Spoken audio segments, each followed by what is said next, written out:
how to print borderless in Word. Hey guys, welcome back to this YouTube channel.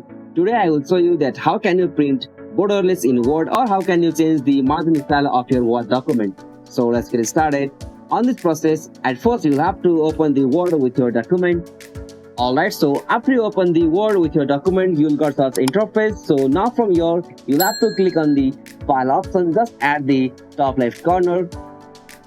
Alright, so now from here, you have to click on this print option.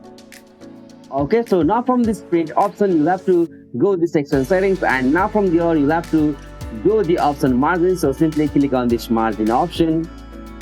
Alright, so now from this margin section, you have to choose the margin for narrow. So simply click on this narrow option.